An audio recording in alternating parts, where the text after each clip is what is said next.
everyone. Here we are, back at Jethro Tull with the in-depth part of Bourree. Now, this is the second piece of music I've listened to by this group.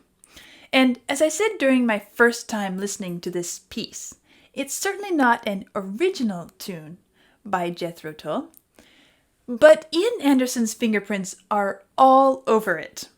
I find it fascinating to see what classical or Western art music compositions are picked up and popularized in modern remakes, like what Anderson has done with this piece. Now, I know it's a quite well-known piece of music, but really, if I were going through Bach's works trying to decide what would appeal to modern tastes, this Bourree wouldn't necessarily be at the top of my list.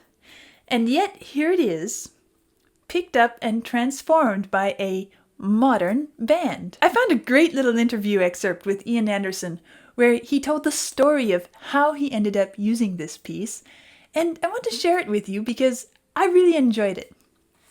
He said, "I got to the point where I was playing the flute every night on stage in the early part of '68. And so by the end of the year, I was casting around for an instrumental piece as a successor to the Roland Kirk piece, Serenade to a Cuckoo, which I'd been playing most of 1968. I can kind of relate to that, you know, as a musician, you perform something over and over and over, and then eventually you need something fresh. He said, I wanted something that had a syncopated jazzy feel, but a melody that wasn't associated with the jazz world or the blues world. And Bourree was a little bit of music that came to me through the floorboards of my bedsitter in London, because there was a media student in the room below who kept playing over and over again this refrain of the Bach tune Bourree. He played it on classical guitar, but he only ever got the one bit. He never progressed beyond that basic thing. So I kept hearing that over and over and over and over again, and decided that I would try to use that little tune some way as a starting point for an instrumental piece. And Martin Barr, who literally at that point in January '69 was just kind of auditioning to join the band, said, "Oh, I know that. I think I've got the sheet music somewhere for Bach's Bourree." So it was something we could fairly readily embark upon as a variation on a classical piece of music. Maybe we'd have never had this piece of music if it weren't for that amateur guitarist on the lower floor. It's often like this. Musicians find ideas in the strangest of places and from unexpected sources. I suppose a lot of upper-level residents would have simply been annoyed at the endless repetition, maybe even calling it a noise complaint.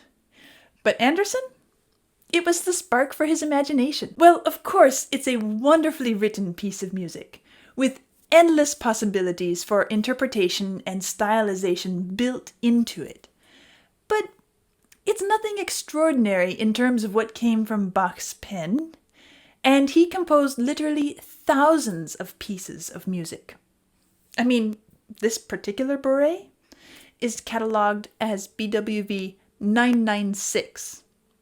But you have to remember that most of those catalog entries are not assigned to individual pieces, but to whole groups of pieces.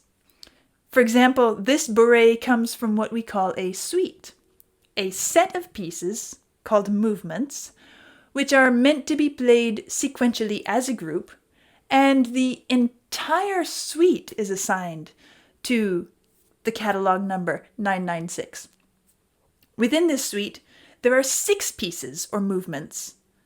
This Bourree is the 5th, and the first of those is really kind of 2 in 1. Anyway, none of that matters a whole lot right now, but armed with that knowledge, you might begin to understand why I am fascinated by seeing which of these thousands and thousands of pieces end up catching the eye and ear of the modern audience, and the stories behind them. In fact, as I was reading a bit about Jethro Tull and Ian Anderson, This Bourrée was often cited as being one of their signature pieces, but it was also mentioned that Bach's original has inspired other modern bands and musicians as well. I remember the Beatles was one of the groups mentioned, but there was a whole list of others too. I've come up with a little theory about how this particular piece worked its way so deeply into the modern musical repertoire. You see, as I mentioned, this piece is part of a set identified in the title as being for lute. Well, I'm not going to get in all the scholarly debate around that. But anyway, the lute is kind of like a guitar, but with a whole lot more strings. It gradually faded out of popular use. But then, as classical guitar became more popular, many thanks to Segovia and others, those lute suites became very highly regarded and well known as guitar pieces. So my guess is that the popular music creators and performers of the 20th century had a pretty common familiarity with it, kind of like how everyone knows and recognizes Moonlight Sonata. It also confirms what I strongly believe, that in spite of the fact that classical music often has a stuffy, outdated, unapproachable reputation among so many, that there's actually a deep and vast world of musical pleasure there, just waiting to be discovered. And this is a fabulous example. If I were to walk you through all the details of this short little tune, Bach's version, that is, we'd be here for hours, days even. I know of musicians who start every single day by practicing a work by Bach, the exact same one, every single day for their whole life. Well, Pablo Casals is a famous example. It is said that he practiced the Bach cello suites every single day of his life from the time he first discovered them at the age of 13. He called it his spiritual food. That's how rich Bach's music truly is. But I don't have to keep you here for hours and days. I think I can give you an idea of what wonders this tiny little piece contains in a good bit less time. First, as Bach wrote it, it only has 2 voices, a melody and a bass. That's it. No additional harmonizing part, nothing to fill out the chords, just those 2 bare lines.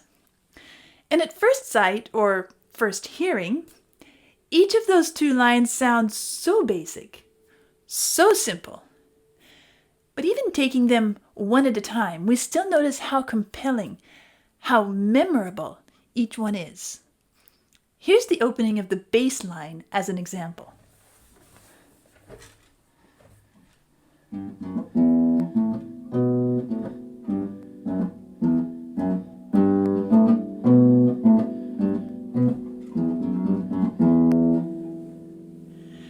But it gets better. Stack them one on top of the other, like Bach did, and those 2 little voices start to suggest and imply all kinds of harmonic shifts, even what we would call ghost voices, meaning melodic lines that aren't written, but are nonetheless implied, meaning we can easily write an additional part, which we kind of already hear as being there. And it gets even more fascinating. If we work out a harmonic sketch of all that is implied, add what makes good common sense, and then fill in the few remaining gaps, the harmonic design of this tune makes use of all the notes, meaning all the black and white notes that you have on the piano. Every single note within an octave span gets used before the end of the piece. And yet, it feels so solid, so secure. We never feel like we've lost our way or made some random illogical leap. It's brilliant, and I could say dense. We have incredible harmonic complexity wonderfully compelling melody, and great rhythmic content, all packed into just 24 bars of music, which usually takes about 1.5 minutes to play start to finish. In general, our ears tend towards easy music, but it's really not a hard piece to get into because, in spite of all this density, it comes across as light, simple, relatable, even catchy, right? And that also is yet another layer of the genius of Bach.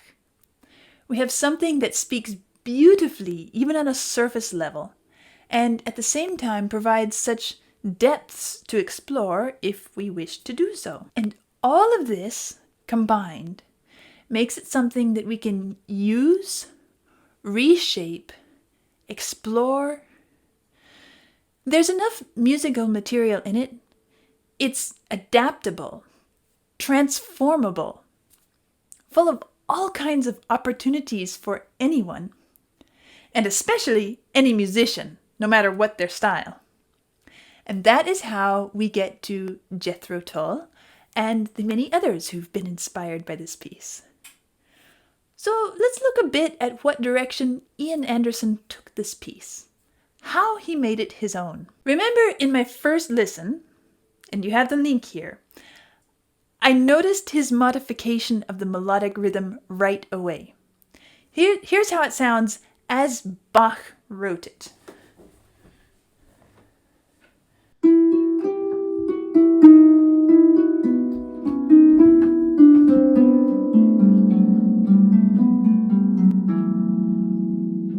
But Jethro Tull gave it a little swing. Maybe I should say a big swing. Because not only did he change the melody to have a long, short feel,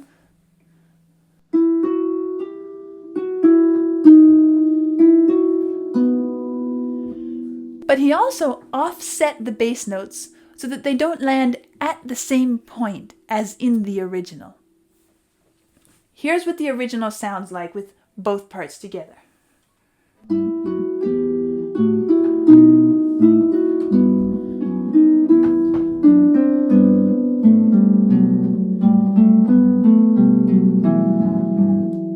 You see how everything is landing right square together. Now we add the swing and we offset the bass, like Ian Anderson did.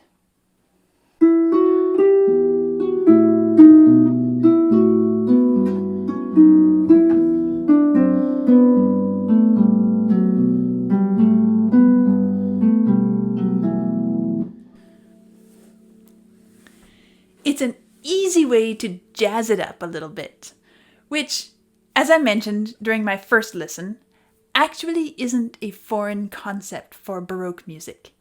And it's very well placed here, giving it a light-footed as well as an almost pastoral feel. Now, remember what I said a little bit ago about how Bach wrote it in such a way that we can almost hear additional ghost lines? It's naturally ripe for additional harmonizing parts. And Anderson did just that when he added the second flute part. I think it's absolutely beautiful. It's probably my favorite part. And I'm imagining what it could sound like as a vocal duet, maybe a 2-part treble choir. That would be fun to try out. Other than the rhythmic modifications and the added harmonizing line, he doesn't stray too terribly far from the original throughout this first section. But then we get to the middle part. That's where he lets loose and totally creates his own episode, or rather episodes, plural, within the piece, before returning to the duet version at the end. Here in the middle, the rhythmic elements step more to the front, so the harmonic complexity is simplified a bit. And what used to be the original melody is now a freely improvised new branch. Sometimes he very generally follows the shape of the original melody, letting the notes dance around it and occasionally reminding us of the original tune, while other times he branches off on a fanciful exploration of his own imagination. But it's very tastefully balanced. Of course, the flute is the most noticeable featuring instrument, but it's not all flute. I especially like how he knows when to back off and let one of the other instruments take the spotlight for a few minutes. It provides a good contrast and variety. A little secret about me, even in classical music, I get tired of hearing one instrument going on and on without a break. Some classical flute pieces can feel interminable, or even harp for that matter. And I feel like the ensemble balance of this group is very instinctive. Like they read each other well, they play off of each other, and it has a very dynamic, warm, friendly vibe to it. Now, speaking of musical structure and design, I will mention that if you want to support my rock journey here on Virgin Rock, and at the same time learn more about music theory and composition techniques, even if you're a total beginner, check out my membership community on Patreon or Ko-fi, where I am presenting a music theory course designed to take absolute beginners all the way to the point that they can write and arrange their own music, they can understand all music better, and even unlock some of the classical music world. Now, as we're looking at this middle improvisatory part of the Jethro Tull Bourrée, it's a good place to ask the question, what is a bourrée after all? Well, it's a lively old French dance, originally a peasant dance, and they would often put on wooden clogs to accentuate the striking of their feet as a rhythmic feature. One of its outstanding features is a bit of a fancy footwork pattern. Eventually, it was adopted by the French courts, of course being made more polished and elegant in the process, and also became one of the fundamental ballet steps. And then, of course, classical composers took up the form as a standalone compositional style, not always meant to be danced to. And now, I kind of like how Jethro Tull takes it back to the more folksy, rustic style. When listening to it, I can easily imagine that I'm viewing a lively village dance scene or something like that. I also like how improvisatory this middle section is, which is really, I could say, in the spirit of the classical tradition.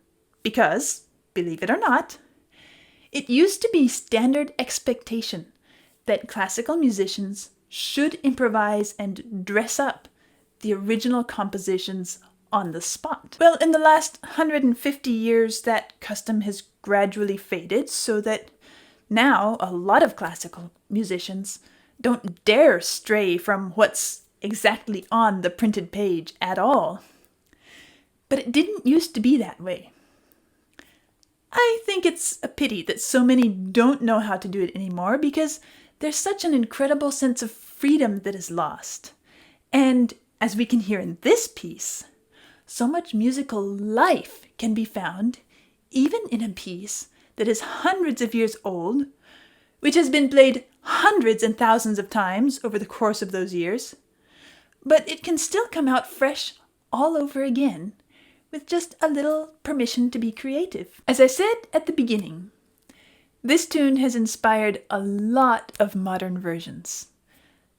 Maybe a fun project for me to do in the future will be to sit down and listen to each one of these songs and pieces, just to hear all the different ways it has inspired musicians along the way, and maybe compare them. What do you think? Let me know your thoughts about it, because I'd definitely consider it. And since we're starting a new month, let me remind you of the poll which you can find in the community tab. We have 5 new bands: Nirvana, Metallica, Guns N' Roses, Bon Jovi, and Genesis. Vote your favorite one, and remember to write your song of choice in the comments after you vote.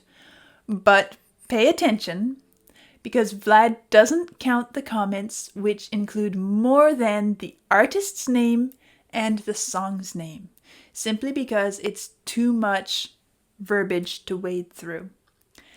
And if you didn't watch my first listen of this song, You have here on the screen the link to go straight to it.